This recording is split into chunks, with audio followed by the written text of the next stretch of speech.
नमस्कार, मैं विष्णु शर्मा आप सभी का आपके ही अपने चैनल विष्णु एडीपी में हार्दिक स्वागत करता हूं।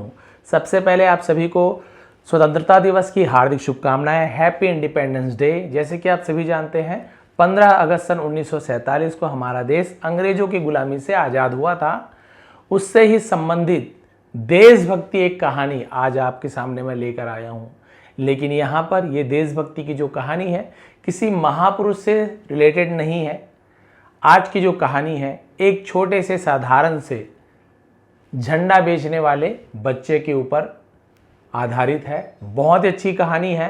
इंग्लिश ट्रांसलेशन करते हुए, वोकैबुलरी जानते हुए, सही प्रोनाउंसिएशन करते हुए, सही उच्चारण करते हुए आज हम स्टोरी को सुनेंगे और देशभक्ति की कहानी है जो आपको ज़रूर पसंद आएगी। तो लेट नहीं करते हैं, चलिए स्टार्ट करते हैं आज की स्टोरी। Patriotic story. पैट्रियोटिक का मतलब क्या होता है? पैट्रियोटिक, ये टी लिखा हुआ है बस, इसे पैट्रियोटिक नहीं पढ़ते, पैट्रियोटिक पढ़ते हैं, सही उच्चारण है। पैट्रियोटिक का मतलब होता है देशभक्ति, है ना। स्टोरी तो देशभक्ति की कहानी, द फ्लैग, झंडा। चलिए देखते हैं। मॉम, माँ, ऑल माई फ्रेंड्स, सब मेरे सभी दोस्त, ऐसे मेरे सभी दोस्त, आर सेलिंग, बेच रहे हैं। इज एम आर के साथ है जी, एनजी फॉर्म हो, वर्ब में रहा है, रहे हैं। तो मेरे सभी दोस्त बेच रहे हैं फ्लैग्स, झंडे, at the traffic signal. At preposition है, जगह बता रहा है। ट्रैफिक सिग्नल पर झंडे बेच रहे हैं। सेट सोनू ईगरली, ईगरली है ना उत्सुकता से। तो सोनू ने उत्सुकता से कहा कि माँ मेरे सारे दोस्त ट्रैफिक सिग्नल पर झंडे बेच रहे हैं। I want to sell flags to for a few days. I want मैं चाहता हूं, टू सेल बेचना, फ्लैग्स झंडे को, टू यानी भी, मैं भी झंडे बेचना चाहता हूं। For a few days, for यानी होता है, यहां पे फ्यू डेज लिखा हुआ है यानी कुछ दिनों, तो सिर्फ फ्यू डेज तो फॉर का यूज किया गया है। यहीं पे समय रहता है कि भाई रविवार, सोमवार, है ना, या फिर जनवरी से, फरवरी से, 1948 से, तो फिर वहां पे सिंस का यूज किया जाता है। तो उसने कहा कि मैं भी कुछ दिनों के लिए झंडे बेचना चाहता हूं। Please give me some money, कृपया मुझे थोड़े पैसे दीजिए। To buy stock, to buy यानी खरीदने के लिए, स्टॉक यानी क्या बोल सकते हैं, वही माल खरीदने के लिए स्टॉक कहा जाता है। तो मुझे सामान खरीदने के लिए, स्टॉक यानी सामान, कुछ पैसे दे दीजिए। आई वोंट सेल पेन्स और flowers for now. I won't, ये वोंट क्या है? वांट नहीं है, ये वांट अलग है, वोंट अलग है। वोंट क्या होता है? विल नॉट, विल नॉट नहीं गा, नहीं गी, फ्यूचर सिंपल टेंस का नेगेटिव सेंटेंस है विल नॉट। इसी विल नॉट को शॉर्ट में वोंट कहा जाता है। आई वोंट सेल, मैं नहीं बेचूंगा। पेन्स और फ्लावर्स, कलम या फूल मैं नहीं बेचूंगा। फॉर नाउ यानी अब से। दिस इज फ्लैग सीजन, ये झंडे का मौसम है, झंडों का मौसम है। मैं भी पेन या फूल नहीं बेचूंगा। अब भाई समय बदल गया, वो पेन और फूल बेचता था, लेकिन देखा कि उसके सभी तो झंडे बेच रहे हैं। बोला अरे झंडे का सीजन आ गया, 15 अगस्त आ गया। His mother looked at him for a moment, उसकी माँ ने looked देखा, at him उसे, for a moment यानी कुछ क्षण के लिए, कुछ पल उसे देखा। Then opened the cupboard, फिर open यानी खोला, the cupboard इसे आप लोग कब बोर्ड, ऐसे कब बोर्ड नहीं पढ़ना, कबर्ड पढ़ना। कबर्ड का मतलब क्या होता है? अलमारी को कबर्ड कहा जाता है। फिर उसकी माँ ने अलमारी खोली। And took out some money, और कुछ पैसे बाहर निकाले। तो टुक आउट, टेक आउट का सेकंड फॉर्म टुक आउट, कुछ पैसे बाहर निकाले। ऑल राइट, ठीक है सोनू, ठीक है। टेक दिस, इसे लो। एंड बाय द फ्लैग्स, और झंडे खरीदो, झंडे खरीदो। बाय यानी होता है खरीदना। Keep them in a cart, keep यानी रखो, देम यानी उन्हें, इन अ कार्ट, कार्ट यानी क्या होता है? ठेला को हम कार्ट बोलते हैं, है ना, गाड़ी को भी कहा जाता है। तो इसे एक गाड़ी में रख लो। And protect them from the rain, और उसे बरसात से बचाओ। इफ दे गेट वेट, यदि ये, गेट यानी हो जाते हैं, वेट यानी गीले, यदि ये भीग गए, दे विल बी रूइन, रूइन यानी बर्बाद हो जाना। तो ये विल बी है, शॉर्ट में देल ऐसे लिखा, लेकिन एक्चुअल में शॉर्ट फॉर्म है तो दे विल बी यानी हो जाएंगे, ऐसे यूज किया जाता है। रूइन यानी बर्बाद हो जाना, खराब हो जाना। तो इसे एक गाड़ी में रख लो और बारिश से बचाओ, अगर ये भीग गए तो खराब हो जाएंगे। With the notes and a bag in his hand, with the notes यानी रुपयों, और एक थैले अपने हाथ में लिए हुए सोनू सेट आउट यानी चल पड़ना, है ना। तो थैला और नोट हाथ में रख के सोनू वहां से चल पड़ा, निकल पड़ा। एट द सिग्नल, और सिग्नल पर, सिग्नल आप सभी को पता है चौक चौराहे पर। एज सुन एज, जैसे ही द कार्स स्टॉप्ड, जो कार रुकते थे, जैसे ही कार रुकी, all the children ran between the vehicle, सभी बच्चे रैन यानी दौड़ पड़े, रन का सेकंड फॉर्म रैन होता है, बिटवीन यानी बीच में, द व्हीकल्स, तो गाड़ियों के बीच दौड़ पड़े।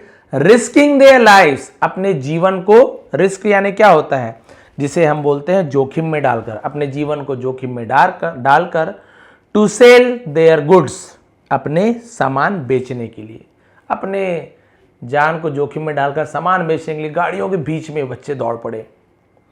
सोनू अप्रोच्ड अ कार, तो सोनू एक गाड़ी के पास पहुंचने को अप्रोच्ड कहा जाता है। एंड सेड पोलाइटली, पोलाइटली यानी विनम्रता से, बहुत ही, है ना, आदाब से कहा जाता है, बहुत ही विनम्रता से कहा, मैम, इसे हम बोलते हैं say madam, would you like to buy a flag, would you like, क्या आप चाहोगे, तो वुड यू लाइक का यूज किया जाता है। बाय अ फ्लैग, क्या आप एक झंडा खरीदना चाहेंगी। बहुत अच्छी तरीके से कार के पास रुका और एक महिला से पूछा, मैडम क्या आप एक झंडा खरीदना चाहेंगी। The women in the driver seat shook her head, औरत जो ड्राइवर सीट पर थी यानी कार चलाने वाली सीट पर बैठी हुई थी, शुक हर हेड यानी अपने सिर हिला दिया, जैसे नहीं बोलते हैं ना तो शुक यूज किया जाता है, अपना सिर हिला दिया। But her little daughter in the back, लेकिन उसकी छोटी बेटी इन द बैक यानी जो पीछे सीट पर बैठी हुई थी, स्पोक अप, तो बोली, विथ एक्साइटमेंट, एक्साइटमेंट का मतलब क्या होता है, उत्साह से, तो लेकिन पीछे सीट पर उसकी छोटी बेटी उत्साह से बोली, प्लीज बाय देम, कृपया उसे खरीदो, मॉम, मां कृपया उसे खरीदो। आई वॉन्ट सम फ्लैग्स, मैं कुछ झंडे चाहती हूं, फॉर माई फ्रेंड्स, मेरे दोस्तों के लिए, फॉर यानी के लिए, एंड फॉर पिक्चर्स, और तस्वीरों के लिए, यानी झंडे मुझे किसके लिए चाहिए, मेरे दोस्तों को दूंगी और इससे मैं बढ़िया बढ़िया सेल्फीज लूंगी, चित्र खिंचवाऊंगी, पिक्चर्स खिंचवाऊंगी, इसलिए मुझे पिक्चर्स क्लिक कराने के लिए ये मुझे झंडे चाहिए। रिलक्टेंटली, रिलक्टेंटली का मतलब क्या होता है, अनिच्छा से, रिलक्टेंटली मतलब अनिच्छा यानी मन नहीं होना फिर भी किसी काम को करना, उसे रिलक्टेंटली कहा जाता है, अनिच्छा से, बिना मन से। The women open her purse, महिला ने अपनी पर्स को खोला, अपना पर्स खोला। Placed the money in Sonu's palm, palm L को नहीं पढ़ेंगे, पाम यानी होता है हथेली, और सोनू की हथेली पर पैसे को रखा। एंड टुक 10 फ्लैग्स, और 10 झंडे लिए, टेक का सेकंड फॉर्म टुक, 10 झंडे ले लिए। Sonu quickly moved on to the next car, और सोनू जल्दी से अगली गाड़ी की तरफ बढ़ गया, अगली कार की तरफ बढ़ गया, मतलब यहां 10 झंडे बिक गए, अगली कार की तरफ बढ़ा, वहां बेचना शुरू कर दिया। दैट डे, उस दिन, सेल्स वर गुड, बिक्री अच्छी रही। Sonu sold many flags, Sonu ने खूब झंडे बेचे, बहुत सारे झंडे बेचे। When he got home, जब वह घर पहुंचा, he handed the money to his mother, handed यानी सौंप देना, दे देना, पैसों को अपनी मां को सौंप दिया, दे दिया, पैसे दे दिए अपने मां को।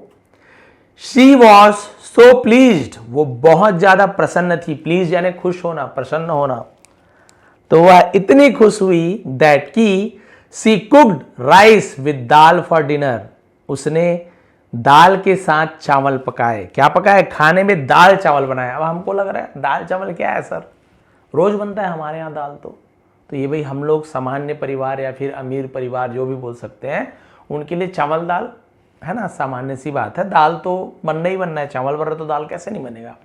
लेकिन मैं जानता हूँ जैसे गरीबी गाँव में, मैं जब कई बार है ना, मैं बहुत सारे ऐसे गाँव में टीचिंग किया, मैंने मतलब पढ़ाया है मैंने, वहाँ बच्चों से पूछते थे क्या सब्जी बनी है, तो बच्चे बोलते थे सर आज दाल बना हुआ है, मतलब दाल सब्जी, मुझे लगता था फ्राई दाल कुछ तो होगा, नहीं दाल, हम जो अरहर की दाल खाते हैं ना, वो राहर दाल बोलते हैं, वो दाल बनी, उसी को ही सब्जी, उनके लिए स्पेशल रहता है वो, यानी जिनके पास कम इनकम है उनके लिए वो अरहर की दाल बहुत महंगी चीज़ है, वो सब्जी के बराबर है। तो वही उस दिन दाल और जो चावल डिनर में, रात के भोजन में बना। Sonu thought to himself, Sonu ने मन ही मन सोचा, उसे थॉट टू हिमसेल्फ कहा जाता है, खुद ही सोचा, मन ही मन सोचा। एवरीथिंग हैज इट्स सीजन, अब वो मन ही मन सोच रहा है कि हर चीज का एक मौसम होता है ना, हैज यानी होता है। राइट नाउ, अभी तो it's the season for flags, अभी तो झंडों का मौसम है। बहुत खुश हो गया, झंडे बिक गए, बहुत खुश है, बोले हर एक चीज का मौसम होता है, अभी तो झंडों का मौसम है, बहुत खुश था वो। The morning of August 16th, अब असली जो इमोशनल बातें, स्टोरी की जो खास बातें हैं वो यहाँ पे भी आपको पता चलेगा।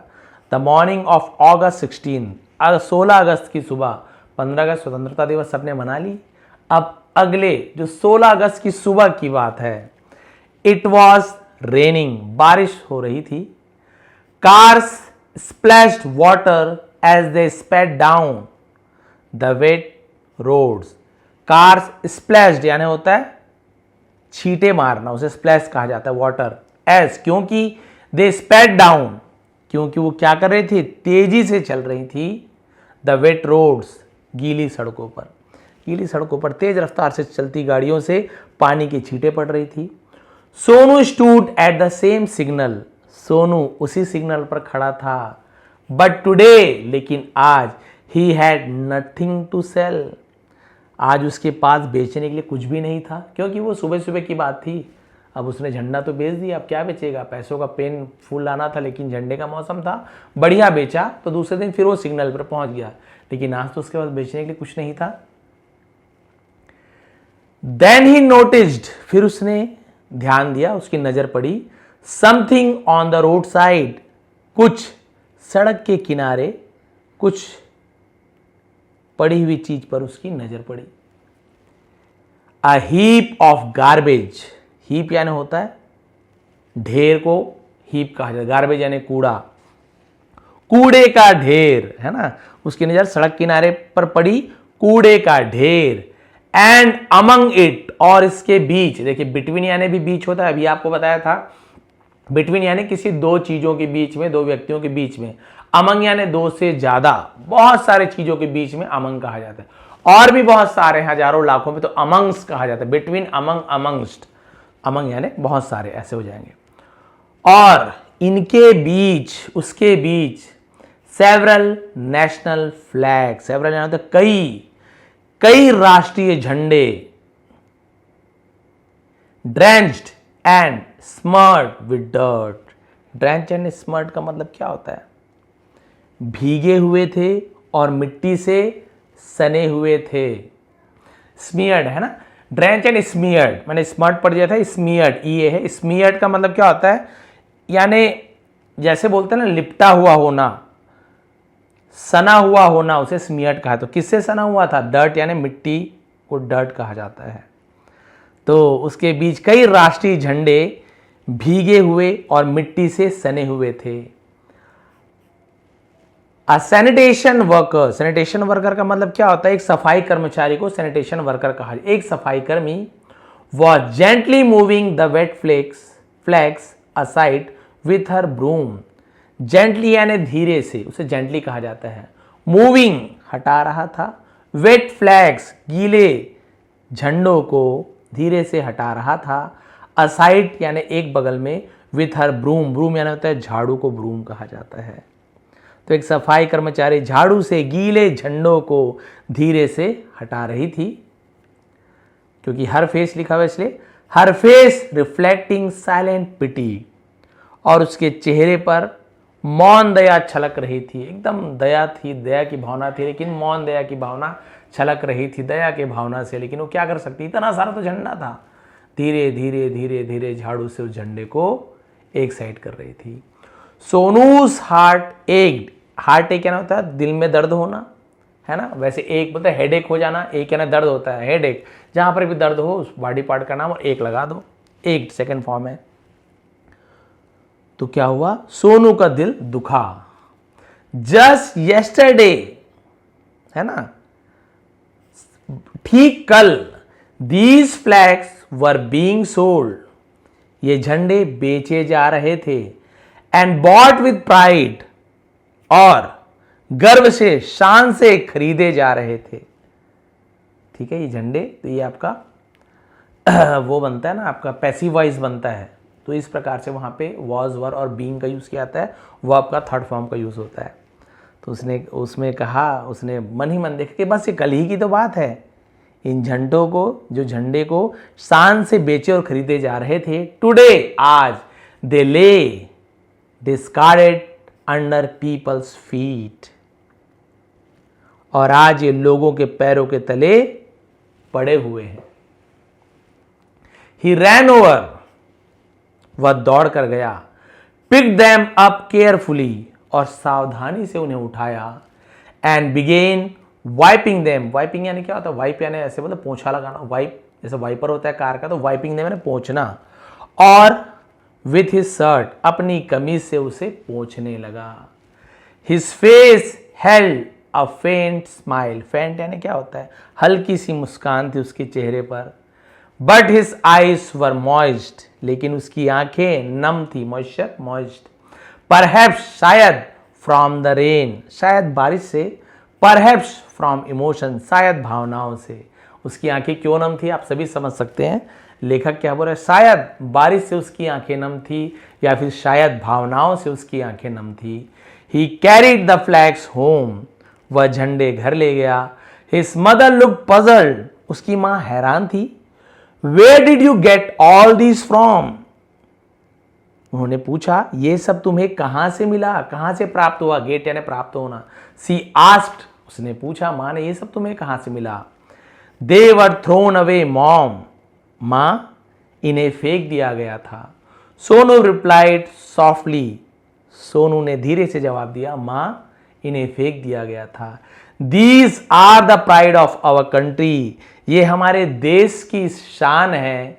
दे don't belong in the garbage, इन्हें कूड़े में नहीं फेंकना चाहिए, ये कूड़े से संबंधित नहीं है। He dried them with old newspaper, और उसने उन्हें पुराने अखबार से सुखाया। फोल्डेड देम नीटली, नीटली यानी बहुत ही अच्छी तरीके से मोड़ा। And place them carefully in the cupboard, और सावधानी से अलमारी में रख दिया। दैट डे सोनू अंडरस्टूड, उस दिन सोनू को समझ आया, a flag is not just something to sell, झंडा सिर्फ बेचने की चीज नहीं है। It is the honour of the nation, ये देश का सम्मान है। इसे ऑनर पढ़ेंगे, हॉनर नहीं पढ़ना है, ऑनर यानी सम्मान, ये देश का सम्मान है। And honour must be respected at all cost, और इस सम्मान का हर कीमत पर सम्मान होना चाहिए। क्या होना चाहिए? ये जो ऑनर है ना, इसका हर कीमत पर इसका सम्मान होना चाहिए। ये झंडा केवल बेचने के लिए नहीं है, खरीदने की चीज नहीं है। यदि आप खरीद रहे हो, आप उसे उतना ही सम्मान दीजिए। आप उसे देश का, जो हमारा झंडा है, किसी भी देश की बात हो रही है, हमारे जो देश की जो राष्ट्रीय ध्वज है, नेशनल फ्लैग है, वो तिरंगा झंडा है। बाकी आप किसी भी देश से आप यदि वीडियो देख रहे हैं, तो आपके देश की जो फ्लैग्स है ना, जो नेशनल फ्लैग होता है, राष्ट्रीय या कोई भी फ्लैग, आपकी जाति संबंधित, धर्म से संबंधित ध्वज हो, झंडा हो, या आपके राष्ट्र से संबंधित जो ध्वज हो, जो झंडा हो, वो सभी क्या है? सम्मान के योग्य है। उसे सम्मान मिलना चाहिए। ये नहीं कि एक दिन दिखावा के लिए अपने छाती पे लगा के, हाथों में लेके, गाड़ी पे, बाइक में आप देखेंगे देशभक्ति जाग उठती है। ऐसे ऐसे लड़कों की जिन्हें राष्ट्रगान गाना भी नहीं आता, लेकिन वो बिल्कुल झंडे ऐसे लेके बाइक में खड़े होके लहराते हुए चलते हैं कि जानो मानो यही हमारे देश को आज़ादी इन्होंने दिलाई हो, यही देश के है ना वीर माटी पुत्र हैं, इन्होंने ही देश के लिए बलिदान दिया। ऐसे झंडा लहराते हुए जाते हैं। कुछ रहते भी हैं जो वास्तव में देशभक्ति जिनके अंदर रहती है, लेकिन ज़्यादातर आप देखेंगे दिखावा, केवल रील्स बनाना है, फोटो अच्छी आनी चाहिए, झंडे के साथ मेरी फोटो आ रही कि नहीं, बस एक दिन का दिखावा होता है। अगले दिन काम निकल जाने पर वही झंडा आपको कूड़े में, रास्ते में, गाड़ियों के नीचे, पैरों तले, या जहाँ पे लगा हुआ है रास्ते में, वहाँ लगा हुआ है, चिड़िया गंदगी कर रहे हैं, धूल मिट्टी सना हुआ है, लेकिन कोई भी उसे निकाल कर एक जगह रखने की हिम्मत या थोड़ी सी भी बोलते हैं ना कि जोखिम, परेशानी बिल्कुल भी नहीं उठाते। बस हमारा काम हो गया, 15 अगस्त खत्म, 26 जनवरी को फिर इसका उपयोग किया जाएगा। यही इस झंडे का सम्मान है। क्या एक दिन का सम्मान करने के योग्य है हमारा जो झंडा है? किसी के भी देश का झंडा बिल्कुल भी नहीं। ना हमें अपने देश के झंडों का अपमान करना चाहिए, ना ही किसी के देश के झंडों का अपमान करना चाहिए। आप देखो बहुत सारी वीडियो चलती है, इस देश के झंडे पे पैर रख के चल दो, अच्छा दूसरे देश का झंडा हम पैर रख के चल देंगे, है ना, हमारे देश के झंडे हैं वो लोग पैर रखते हम भी रखेंगे। अरे भी सामने वाला मूर्ख है, सामने वाले को इज्जत करना नहीं आता, तो आप में और उनमें क्या अंतर रह गया? आप दोनों बिल्कुल बराबर होगा? तो बिल्कुल भी नहीं। वो हमारे झंडे का अपमान कर रहे हैं, इसका बदला तो लेंगे ही लेंगे, सब चीज़ है, लेकिन हमें उसका बदला ऐसे नहीं लेना कि हम भी उसके झंडे का अपमान कर रहे हैं, बिल्कुल भी नहीं। हमें किसी के भी ध्वज का या राष्ट्रीय प्रतीक का अपमान नहीं करना है, चाहे वे किसी भी धर्म जाति के हो, सभी का उससे, है ना, नाता जुड़ा हुआ होता है। तो आप सभी भी देशभक्ति की कहानी आपने बहुत सुनी होगी, लेकिन आज की स्टोरी आपने देखा कि उस झंडे बेचने वाले बच्चे को भी ये लगता था कि झंडा क्या है, बेचने की चीज़ है। बेचा, सब कोई कितने झंडे को खरीदते हैं, कितने देशभक्त हैं हमारे, बहुत खुश 15 अगस्त को देशभक्ति उसे देखने को मिली। लेकिन जैसे ही 16 अगस्त को उसने जो झंडे बेचे होंगे ना, या किसी ने भी बेचा होगा, जब उसी झंडे को नीचे कचरे में देखा तो उसका मन पिघल गया। उसे लगा कि एक दिन के ही ये सम्मान के योग्य है झंडा, मैं झंडा को बेचता हूँ और ये सब इसे कचरे पे फेंक देते हैं। उस दिन उसका मन बहुत दुखी हुआ। उसने झंडे को अपने कमीज़ से साफ़ किया, पोंछा, अच्छे से सुखाया, न्यूज़पेपर में सुखाया और उसे अच्छे से तह करके मोड़ करके अपनी अलमारी में रख कर उन्हें सम्मान दिया। तो आप भी, यदि आप सम्मान नहीं कर सकते हैं तो प्लीज़ हाथ जोड़कर विनती है, आप झंडा ना खरीदें। केवल अपने बच्चों को दिखावे के लिए, बच्चों का फ़ोटो खिंचवाने के लिए झंडा ना खरीदें। यदि आप बिल्कुल खरीदते हैं, फ़ोटो खिंचवाते हैं, सब चीज़ अच्छी बात है, देशभक्ति दिखाना भी अच्छी बात है, लेकिन उसके बाद उस झंडे को वापस अच्छे से रख दीजिए। आप देखेंगे वो झंडा अगले साल भी आपका काम आ जाएगा, अगले साल आपको खरीदने की ज़रूरत भी नहीं पड़ने वाली। उस झंडे का सम्मान भी होता रहेगा, आपके थोड़े बहुत पैसे भी बचेंगे और उस झंडे का अपमान भी नहीं होगा, है ना। हम तो रखते हैं झंडा, बाकायदा उसे फहराते भी हैं और शाम होते ही उसे निकाल करके धो पोंछ के प्रेस करके वापस अपने अलमारी पे, है ना, इज्जत के साथ रख देते हैं। फिर अगली जब भी 26 जनवरी, 15 अगस्त या जब भी ऐसे दिन आते हैं तो हम बिल्कुल झंडा निकालते हैं, ध्वज को ध्वजारोहण करते हैं। तो आप भी बिल्कुल सम्मान कीजिए। आज के बाद आपको भी कहीं ऐसे झंडा दिखे पड़े हुए तो बस थोड़ी देर रुक करके, आप उसे कुछ नहीं कर सके तो कुछ अच्छे जगह में रख दे, कहीं पे लगा दें, ऐसे रास्ते में पड़ा हुआ देखे तो। और प्रयास यही करें कि आप खुद अपने बच्चों को या जिसे भी देखें ऐसे करते हुए, बिल्कुल उन्हें रोकें और बताएं कि ये हमारे लिए क्या मान की बात है, कितने सम्मान की बात है, इसका हमें कितना सम्मान करना चाहिए। तो ये आज की पेट्रियोटिक स्टोरी थी, देशभक्ति कहानी थी। बताएंगे आपको, है ना, आप प्लीज़ कमेंट करेंगे आपको कैसा लगा। और बिल्कुल जय हिंद, जय भारत, वंदे मातरम आप कमेंट कर सकते हैं, क्योंकि स्वतंत्रता दिवस का शुभ दिन है।